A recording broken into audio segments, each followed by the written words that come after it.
Chapter 1. The Shape of a Life Before Awakening. I didn't grow up with any intention of becoming a philosopher, a seeker, or anything that resembles a spiritual figure. I grew up like most people do, thrown into a world already in motion, shaped by forces that were older than me, stronger than me, and indifferent to what I wanted. Looking back, I think that's the first real teaching life ever gave me. The world does not arrange itself for your comfort. You adapt, or you get flattened. My earliest years were not peaceful.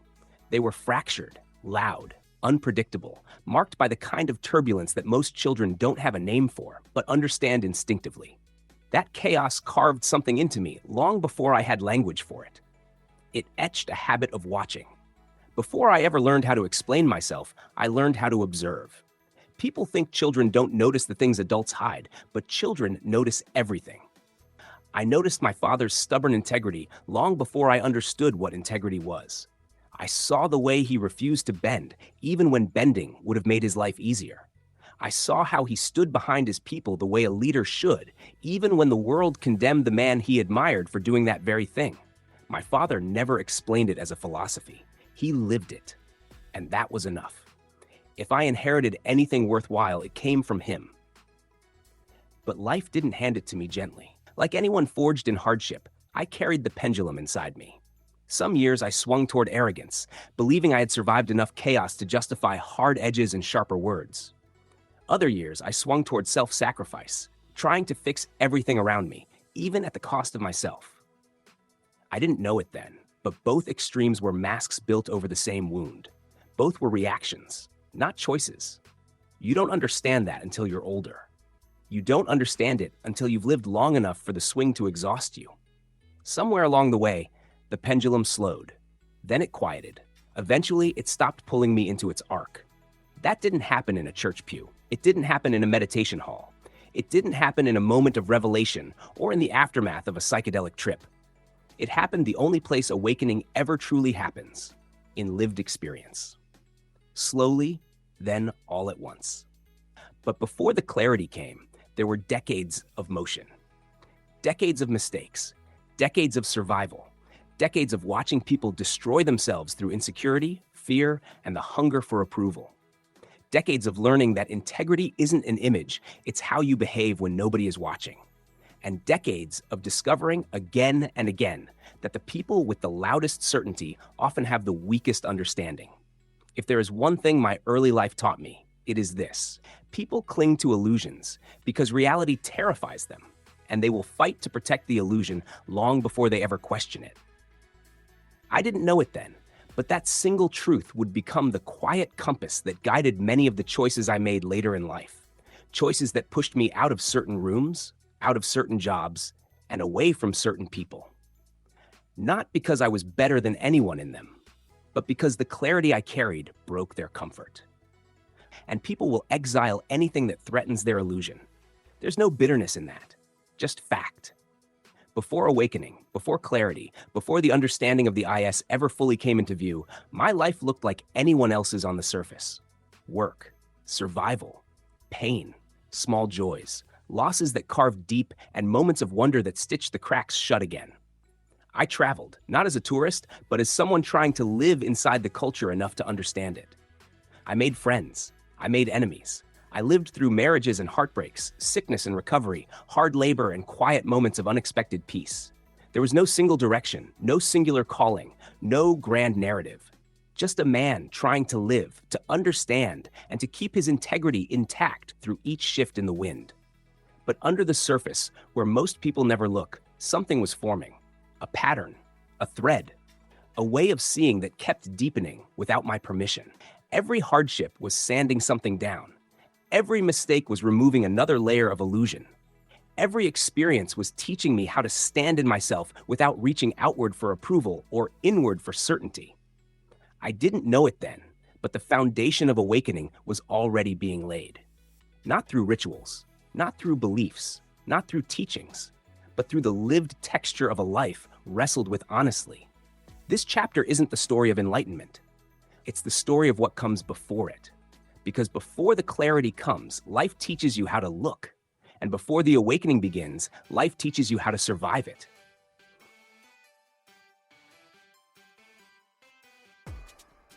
Chapter 2. The Breaking of Illusions. Every awakening begins long before a man knows he is waking. It begins in the small fractures, hairline cracks in the stories he was handed as a child, the stories he was expected to live inside without question. These cracks never appear heroic. They appear inconvenient. The first illusion that broke for me wasn't mystical. It wasn't philosophical. It was human. And it broke early. I grew up in a world where adults pretended certainty was virtue. The louder a man claimed he knew, the more righteous he believed himself to be. Churches preached it. Leaders embodied it. Families enforced it. Certainty was treated like salvation, and doubt like sin. But even as a kid, I saw the tension underneath. I saw that everyone who spoke in absolutes lived in fear of their own cracks. It didn't make me awake. It just made me restless. My father, for all his strength and faults, carried a different truth. His integrity wasn't loud. It wasn't decorative. He didn't preach it. He lived it. He didn't teach by explaining. He taught by acting. When he said something, the world around him lined up with it. You didn't learn integrity from his words. You learned it from watching him refuse to bend in the dark where no applause existed. That alone shattered the first illusion. That righteousness came from belief. It came from behavior. This realization put me at odds with almost every system around me. As I grew older, illusion after illusion cracked. The illusion that authority equals wisdom. The illusion that institutions embody morality. The illusion that religion is the pathway to truth. The illusion that adulthood means clarity. The illusion that survival means conformity. The illusion that suffering is a punishment instead of a teacher. Some illusions broke violently. Some quietly dissolved over years. Some I held on to longer than I should have. But each rupture, whether I liked it or not, moved me closer to something rawer and more honest, the world as it is, not as it is narrated. And that's when the real breaking began. Trauma doesn't awaken you, but it strips away the unnecessary. It leaves the real exposed. Broken relationships, broken homes, broken systems, broken bodies. Each rupture taught me that identity itself is an illusion, a costume stitched together from the expectations of others. You wear it because you're told it's yours, until life gives you no choice but to drop it. When my strokes wiped out half of what I once relied on, another illusion shattered, the illusion of permanence, that the mind and body you inhabit at 40 will still be there at 60, that life will wait for you to understand it. But it also shattered the illusion of fragility, because when the outer scaffolding collapsed, something deeper stepped forward, something that had always been there, just quieter, patient, waiting. People think awakening is a mystical doorway. For me, it was a slow stripping away of lies. Lies I inherited, lies I told myself for survival, lies society demanded for conformity, lies religion carved into stone, lies culture rewarded. The more illusions fell, the more reality came into focus. Not the materialist reality preached in classrooms, and not the mystical escapism preached in temples, something in between and beyond both. A reality made of pattern, experience, awareness, and the quiet hum of something that simply is. The is. Not a deity, not a belief system, not a promise, just the underlying presence of existence itself. The thing you feel when illusion finally stops demanding your attention. Most people patch their cracks with distraction, ideology, ritual, or addiction. I didn't patch mine. I watched them widen, and in the widening, I saw through. Awakening didn't come from seeking the light. It came from letting the illusions die their natural deaths. This chapter of my life wasn't comfortable. It wasn't poetic. It wasn't inspiring. It was necessary. Because before a man can wake, he must stop dreaming. And dreams are nothing but illusions wearing the mask of certainty. When the mask fell, the world didn't get darker. It finally became visible. And that was the beginning of everything that came after. Chapter 3. The Rebellion Against the Script. There comes a point in every life where the script stops fitting. Some people keep wearing it anyway, uncomfortable, constricted, shrinking themselves to match the role they were assigned. I couldn't. The script tore the moment I pulled it over my shoulders, and the tear never stopped widening. Society expects a certain shape from a man. Go to school, choose a career, bow to authority, follow the ladder, cling to security, call that living. But some men are born with a seam in their mind that refuses to stitch. I was one of them. It wasn't rebellion for rebellion's sake. It wasn't defiance to prove a point. It was something deeper, a mismatch between the world's expectations and the truth I could feel under my skin. The world wanted conformity. My soul wanted honesty, and those two rarely inhabit the same room peacefully. The first cracks in the script showed early. I never saw the world as a hierarchy. I saw it as a system of moving parts, each with purpose, each with consequence. I saw hypocrisy before I knew the word. I saw manipulation before I had language for it. I saw the spiritual emptiness inside people who claimed spiritual authority. Where others obeyed out of safety, I questioned out of instinct. Not because I wanted trouble, I simply wanted truth. But truth in the world I grew up in was the most rebellious act of all. Authority didn't take kindly to a teenager who could out-reason them. Doctrine didn't tolerate someone who could see the pattern underneath it. Systems don't welcome people who point out their inconsistencies. And so I learned early that living honestly would cost me jobs, friendships, social acceptance, the illusion of belonging. But the cost never outweighed the alternative. The alternative was to betray myself. And that was the one price I could never pay. Instead, I followed the only compass I trusted, experience. While others pursued careers, I pursued mastery. Not mastery of status, but mastery of craft, of work done with integrity, of learning through doing, of touching the world with my hands and understanding it through my senses instead of someone else's doctrine. I didn't train to become a craftsman. I lived into it. Every trade I learned was a chapter, not because it made me money, but because it taught me something about how the world actually worked. Metal taught me structure. Paint taught me patience. Mechanics taught me cause and effect. Travel taught me perspective. Teaching taught me responsibility. Failure taught me humility. Success taught me impermanence. And somewhere in that wandering path, I became what the script never would have produced. A man who understood the world not from theory, but from immersion. The irony is that every time I left the script, my life got clearer. Every time I rejected the path others insisted I should take, another door opened. People called me stubborn. They called me reckless. They called me unpredictable. But what they really meant was, I won't live according to your fear. I never chased a title. I never held on to a role longer than it served my integrity. I never accepted authority that was built on ego instead of experience. And I never allowed someone else's illusion to override my own understanding. This rebellion wasn't loud, it wasn't dramatic, it wasn't a fist in the air. It was simply the quiet, persistent choice to remain myself in a world that kept trying to overwrite me. Over time, a pattern emerged. Every job I held, whether brief or long, became a classroom. Every conflict became a mirror. Every crossroads became a test of whether I would fold or stay true. And every time, even when it cost me, I stayed true. That's the strange thing about rebellion of the honest kind. It doesn't feel like rebellion at all. It feels like survival. By stepping off the script, I didn't become lost. I became real. And in becoming real, I stepped into the life that would eventually shape everything that followed. The teacher I became, the craftsman I embodied, the man who could sit in the middle of chaos and see the pattern underneath, the one who could endure storms without breaking, because I'd already learned to live without the illusions that break most men. The script never held me, but experience did, integrity did, awareness did, and the silent current beneath everything, never left my side. This was the turning point, the moment when I stopped trying to live the life I was given and started living the life that was mine. Chapter 4. The Young Master in a World of Old Men.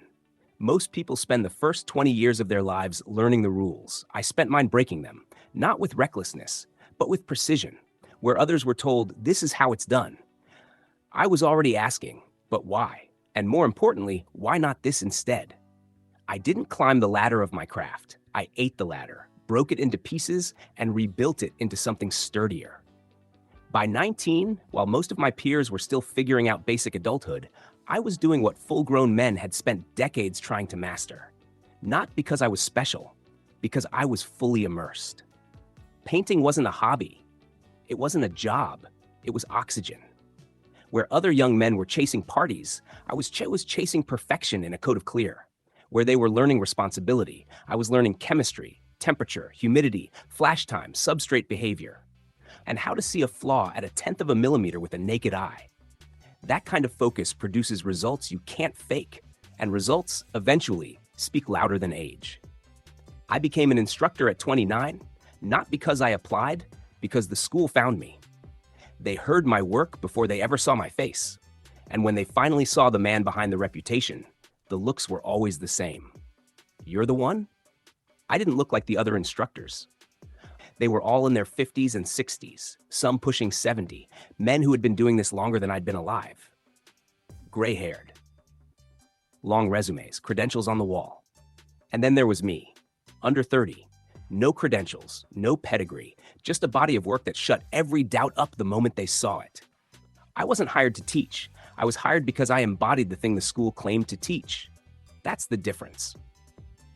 There was one other young instructor besides me, Matt Cimarelli, 5 years older, sharp as a razor, half mechanic, half theologian, still in seminary while writing the textbook for the American Boating and Yachting Council HVCVAC certification.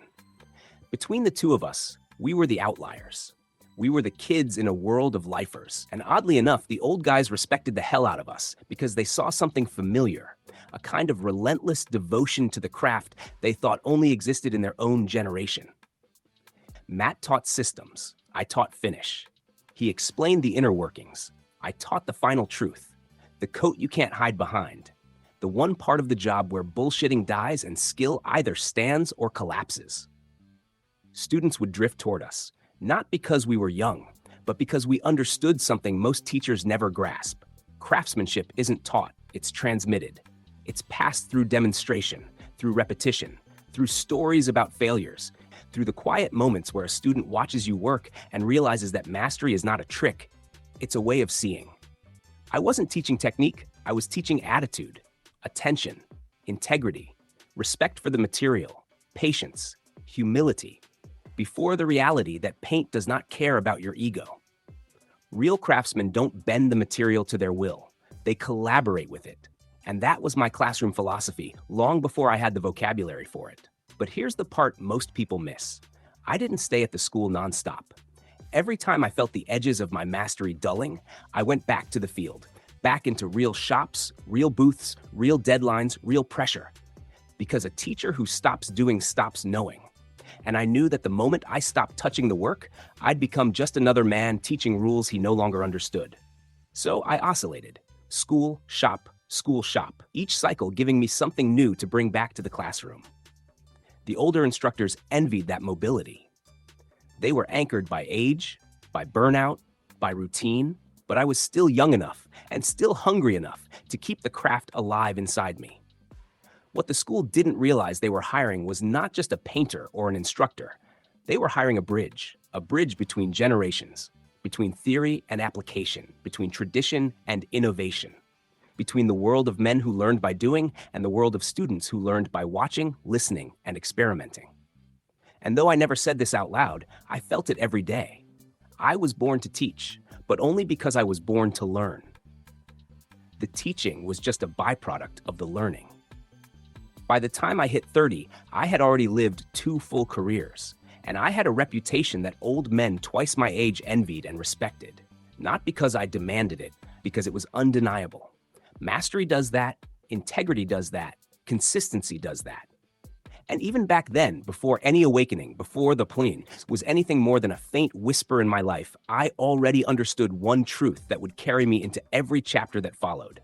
A man becomes a teacher the day he stops running from who he really is. And I stopped running early.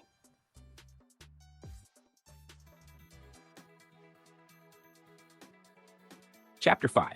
The Doorway Years. California, acid and the beginning of sight. Most young men go west to chase a dream. I went west and found a doorway instead. McKinney. California wasn't a place I chose as much as a place I arrived into, a strange midpoint between the military world, the drifting world, and the world of young men trying to outrun themselves. It was a house full of soldiers in their second enlistments, all caught between duty and disillusionment. They had discipline in their bodies, rebellion in their hearts, and a quiet knowing in their eyes. The system they served didn't serve them back. And in that atmosphere, half barracks, half outlaw commune, the doorway opened. It showed up in the form of a glass vial and a breadcrumb trail of military scuttlebutt, a batch of LSD so pure it became legend inside the barracks of the 1980s. A sudden, sweeping drug test pushed the pot smokers into a corner. But LSD, the military couldn't detect it without a spinal tap. So the weed disappeared and the acid surfaced. They passed it around like communion, and by the time it reached me, 18, curious and already wired with pattern recognition, I didn't yet understand. It didn't arrive as a party drug. It arrived like a summons. People talk about trips the way tourists talk about vacations. But what I experienced wasn't tourism. It wasn't even escape. It was reorientation. For the first time in my life, the world didn't feel distant or confusing. It felt connected, not mystical, just clear. Like someone pulled the plastic off my senses and upgraded the operating system. I didn't see colors swirling. I saw patterns. I didn't hallucinate. I perceived. Everything became a system expressing itself. Emotion became pattern. Human behavior became pattern. Nature became pattern. Even conflict and chaos had their own rhythm. And at the center of it all, beneath the patterns, was a quiet presence I would not name for decades, the IS. Back then, I didn't call it anything. I didn't have the vocabulary, but it sat in the background like a steady hum, like a signal I didn't yet know how to tune. When I returned home at 19, I wasn't changed. I was calibrated. My creativity exploded, not from fantasy, but from clarity. My painting transformed. My craftsmanship sharpened. My intuition about people, systems, and unspoken motives dialed itself in like someone turned the focus ring on a blurry lens. But the part nobody understood, not then, maybe not even now, was this. LSD didn't make me aware. It revealed the awareness already there. It stripped away the noise long enough for me to glimpse what my mind had been trying to show me my whole life. Most people would have been destroyed by that level of perception at 18. I wasn't, because integrity held the line. The foundation my father built in me, honesty, loyalty, responsibility, and the refusal to lie to myself, acted like ballast. The more my mind expanded, the more that integrity kept me from floating off into mysticism or ego. That combination, awakened perception, anchored by moral gravity, is the reason those years didn't turn me into a burnout, a dropout, or a casualty. They turned me into what came next. A craftsman with vision, a teacher with clarity, a man who understood people better than they understood themselves, a leader without seeking leadership, but most importantly, a seeker who didn't mistake the seeking for the truth. Those California years were the pivot point, not the awakening, the invitation. They were the training ground, the initiation, the first whisper from the universe that said, pay attention, look closer. There is more here than the world wants you to see. And I did. Long before Strokes, long before The Dog, long before Eden, long before Substack or the IS Gospels, long before awakening had a name, I had already stepped through the doorway. I just didn't know where it was leading yet. But the path was already laid, and in the decades that followed, everything, mastery, teaching, collapse, rebuilding, awakening, traced back to this one quiet truth. At 18, I glimpsed the world as it truly is. And at 19, I chose to live in a way that would let me one day understand it.